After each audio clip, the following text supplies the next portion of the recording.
আসসালামু আলাইকুম রহমতুল্লাহি ওয়া বারাকাতুহু। বিসমিল্লাহির রহমানির রহিম। আলহামদুলিল্লাহ ওয়াসসালাতু ওয়াসসালামু আলা রাসূলিল্লাহ। সম্মানিত শ্রোতা মণ্ডলী, আমরা ধারাবাহিকতায় 40 হাদিসের 40টি আসর আমরা প্রত্যাহ সকাল বাংলাদেশ সময় 10:15 থেকে 10টা, সৌদি আরব সময় 6:45 থেকে 7টার ভিতরে আমরা আলোচনা করব। প্রথম হাদিস বা প্রথম আসর, নিয়তের পরিশুদ্ধিতা। রাসূলুল্লাহ সাল্লাল্লাহু আলাইহি ওয়াসাল্লাম বলেন, প্রত্যেক আমল নিয়তের উপর নির্ভর করবে, অর্থাৎ আপনি এই আমল দ্বারা সওয়াব প্রাপ্তি হবেন না গুনাহ প্রাপ্তি হবেন। রাসূল সাল্লাল্লাহু আলাইহি সাল্লাম বলেন, প্রতিটি কাজ নিয়তের উপর নির্ভর করবে। যার হিজরত আল্লাহ এবং আল্লাহ রসুলের জন্য হবে, তার হিজরত আল্লাহ এবং আল্লাহ রসুলের জন্যই প্রাপ্তি। আর কারো হিজরত যদি দুনিয়ার নিমিত্তে হয়, তাহলে দুনিয়ায় প্রাপ্তি হবে, অথবা কোনো মহিলাকে বিবাহর নিয়তে হয়, সে সেটাই পাবে। যে যে কারণে হিজরত করবে, তা সেটাই প্রাপ্তি তার জন্য। এই হাদিস দ্বারা আমাদেরকে নিয়তের পরিশুদ্ধিতা, নিয়তটা যেন আমাদের শুদ্ধ হয়, নিয়তটা যেন একমাত্র আল্লাহর নিমিত্তে হয়, নিয়তটা যেন আল্লাহ রাব্বুল আলামিনের সন্তুষ্টি পাওয়ার নিমিত্তেই যেন হয়, আমাদের নিয়ত যেন আখিরাত প্রাপ্তির জন্য হয়, এদিকেই গুরুত্ব আরোপ করা হয়েছে। এখন কেউ যদি নিয়তের পরিশুদ্ধিতা না করে, পরিশুদ্ধ নয় নিয়ত, এইভাবে যদি কোনো আমল করে মানুষকে দেখানোর জন্য অথবা দুনিয়া কামানোর উদ্দেশ্যে, কেউ যদি এভাবে আমল করে, তার আমলের নিয়তের উপরে তার সওয়াব বা গুনাহ সে প্রাপ্তি হবে। অনেকেই আমরা কোরআন শিক্ষা দেই, অথবা আমরা ওয়াজ অথবা সমাজসেবামূলক কাজ, অথবা দূরে আমরা সফর করলাম, এই সফর, এই কোরআন শিক্ষা, এই আমার ওয়াজ করা, মানুষকে হেদায়েতের দিকে আহ্বান করা, আমার এই যে দূরে আমি সফর করলাম, এই সফরের উদ্দেশ্য আমার অন্তরের সাথে সম্পৃক্ত। আমি কোন নিয়তে করলাম, আমি যেই নিয়তে করলাম সেভাবে আমি সওয়াব বা গুনাহ পাব। আল্লাহর সন্তুষ্টি অথবা অসন্তুষ্টি আমি পাব। রাসূল সাল্লাল্লাহু আলাইহি সাল্লামের যুগে হিজরত বড় একটি ইবাদত, বড় একটি প্রাপ্তি। রাসূল সাল্লাল্লাহু আলাইহি সাল্লামের যুগে একজন হিজরত করেছে, উদ্দেশ্য ছিল তার প্রিয়তমা হিজরত করেছে তাকে পাওয়ার উদ্দেশ্যে। তখনই রাসূলুল্লাহ সাল্লাল্লাহু আলাইহি সাল্লাম এই হাদিস বা এই আদর্শ তিনি বর্ণনা করেন। তো আমাদের যে কোনো ব্যবসা, এই ব্যবসাটাও কি আমি নিজের পরিবার চালানোর জন্য, নিজে প্রতিষ্ঠিত হওয়ার জন্য আমি ব্যবসা করছি অথবা চাকরি করছি, এটার উদ্দেশ্য একমাত্র হবে আল্লাহর সন্তুষ্টি। আমার আল্লাহর সন্তুষ্টি নিমিত্তে যদি আমার ব্যবসাটা হয়, তাহলে আমি এই ব্যবসার মাধ্যমে আখিরাত পাব। আমার আখিরাত প্রাপ্তি এই ব্যবসার মাধ্যমে। অথবা আমার চাকরি যদি আল্লাহর সন্তুষ্টি নিমিত্তে হয়, তাহলে এই চাকরি, ব্যবসা, আমার সফর, আমার যা কিছু আমি করছি, এটার যদি আমি আল্লাহর প্রাপ্তির জন্য করি, সঠিক নিয়তে যদি করি, তাহলে আপনার যেমনিভাবে দুনিয়া আসবে এবং এর বিনিময় আপনি আখিরাতও পেলেন।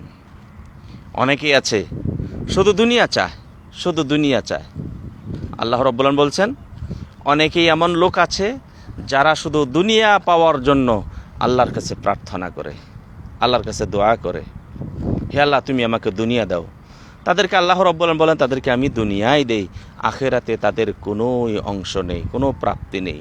আর যারা বলে আল্লাহ তুমি দুনিয়াতে আমাকে মঙ্গল দাও, অর্থাৎ এই মঙ্গল হলো তোমার সন্তুষ্টির নিমিত্তে যেন কাজ করতে পারি, আমি দুনিয়াতে আমাকে সুস্থতা দান করো যাতে করে তোমার ইবাদত করতে পারি, দুনিয়াতে আমাকে ধন সম্পদ দান করো যাতে করে ধন সম্পদ খেয়ে ধন সম্পদ নিয়ে তোমার পথে আমি চলতে পারি, তুমি আমাকে সন্তান দান করো যাতে করে এই সন্তান আমার জন্য আমল করে এর মাধ্যমে যেন আখেরাতে আমি কি করতে পারি, উঁচু মর্যাদা পেতে পারি। এটি হলো দুনিয়াতে মঙ্গল।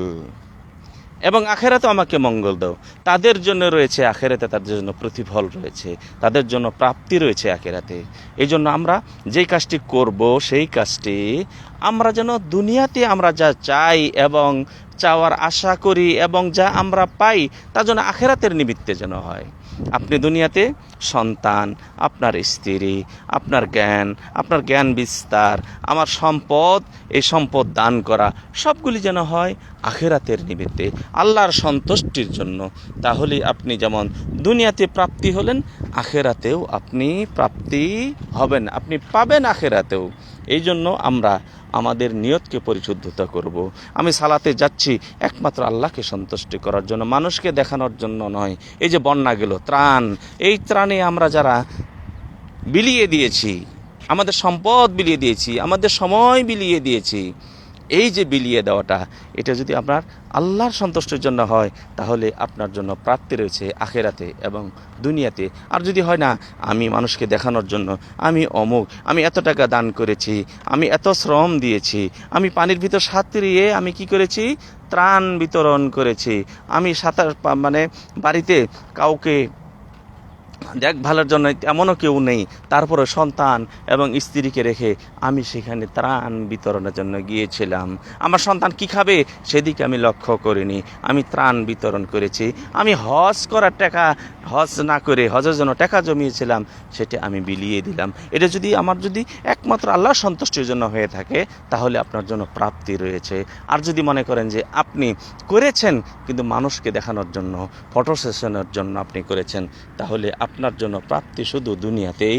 মানুষ আপনাকে বাহবা দিবে, যেমনিভাবে হাতেম আত-তাই ছেলে আদি বিন হাতেম রাদিয়াল্লাহু আনহু রাসূলকে জিজ্ঞাসা করে, ইয়া রাসূলুল্লাহ,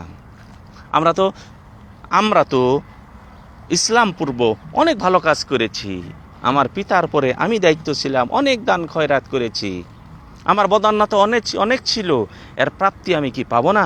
রাসূল সাল্লাল্লাহু আলাইহি সাল্লাম বললেন, এর বিনিময় তোমাকে আল্লাহ রাব্বুল আলামিন এই যে ইসলামের ছায়াতলে নিয়ে এসেছেন, এর বিনিময় আল্লাহ রাব্বুল আলামিন ইসলামের ছায়াতলে নিয়ে আসার পর তোমার যে প্রাপ্তি তা তুমি পেয়ে যাবে।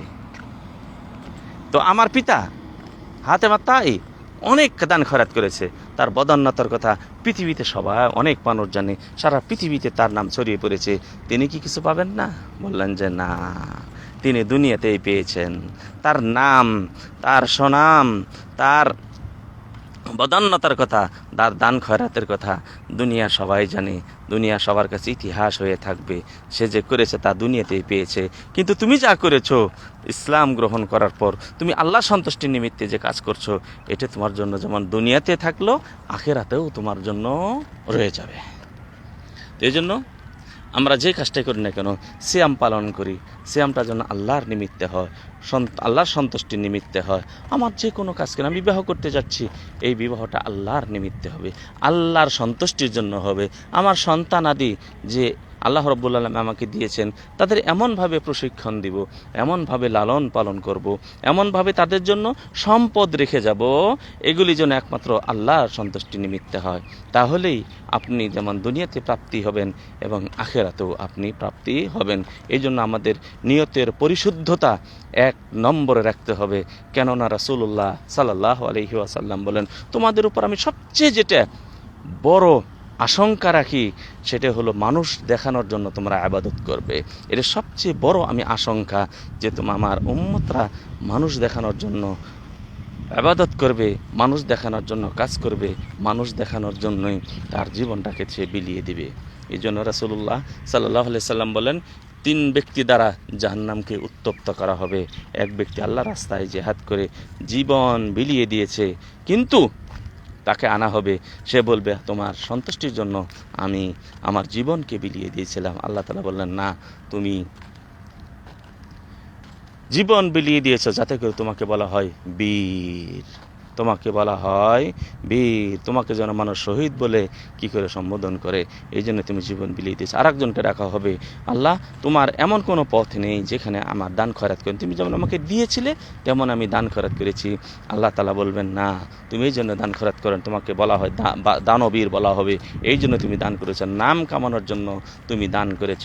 আর একজন কানা হবে, বলছে আমি দিনে রাতে কোরআন তেলাওয়াত করেছি, আমি তোমার রাস্তায় মানুষকে আহ্বান করেছি, তুমি আমাকে জ্ঞান দিয়েছিলে, এই জ্ঞান আমি বিস্তার করেছি। আল্লাহ তাআলা বলবেন, না, তুমি জ্ঞান বিস্তার করেছো যাতে করে তোমাকে জ্ঞান বিস্তারকারী, তোমার বড় ওয়াজকারী, বড় তুমি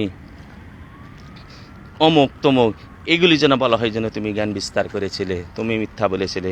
এই 3 জনকে মাথা নিচু করে পা উপর করে জাহান্নামে নিক্ষেপ করা হবে, নাউযুবিল্লাহ। এই জন্য আমাদের পরিশুদ্ধতা আনতে হবে আমাদের নিয়তের, কি জন্য করলাম। প্রতিটি কাজ যেন আল্লাহর জন্য হয়, প্রতিটি কাজ যেন আল্লাহ রাব্বুল আলামিনের সন্তুষ্টির চিত্তে হয়, সন্তুষ্টির নিমিত্তে হয়। আল্লাহর কাছে দোয়া করি আল্লাহ রাব্বুল আলামিন আমাদের নিয়তকে যেন পরিশুদ্ধতা দান করেন, আমাদের নিয়তকে যেন শুদ্ধ করে আমরা যেন ইবাদত করতে পারি।